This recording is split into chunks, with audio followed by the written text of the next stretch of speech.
Arriba 1 de januari na anno 2026, Aruba recebi su status a parte com tanto la lucha pe.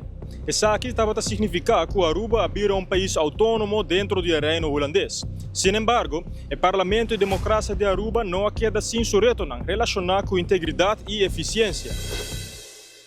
A Constituição de Aruba chama Staatsregeling van Aruba.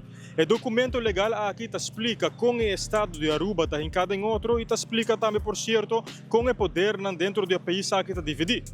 Onde a condição de um Estado de Direito está começar a ter uma separação de poder. Em nosso caso, essa aqui está a trias política. O poder legislativo está consistido de governo e parlamento junto e, na tarefa ahorita, para criar e update a lei do país aqui. Também tem o poder executivo, que está consistido de governo de Aruba. Na tarefa para manejar Aruba diariamente. Por último, tem o poder judicial, que está consistido de Ministério Público e juiz. Na tarefa ahorita para zorgar que a justiça prevalecer de uma forma neutral e justa para toda pessoa que vive na Aruba. A divisão de poder aqui é necessária para assim por manter uma democracia sana e também zorgar para proteger os direitos de todos os cidadãos de Aruba. Sin embargo, Aruba um país assim chiquito maneira Aruba está praticamente inevitável que vamos enfrentar conflitos de interesse dentro da instância concernida com o manejo de poder na Aruba, especialmente o parlamento.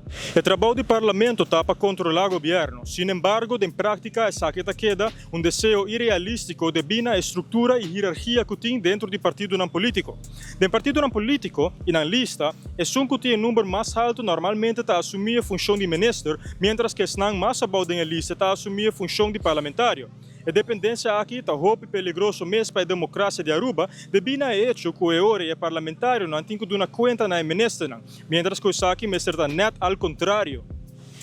Essa aqui não é uma democracia, mirando que o interesse do povo não está guardo suficientemente representado em parlamento, sino o interesse do partido político.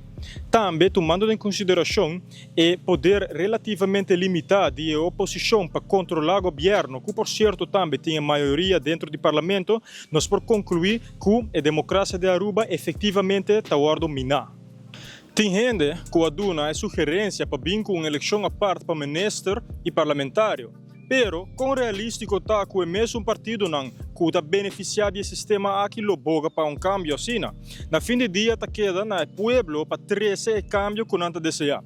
Meu nome é Max Ng, servidor, com 24 horas nós está a prometer de notícia.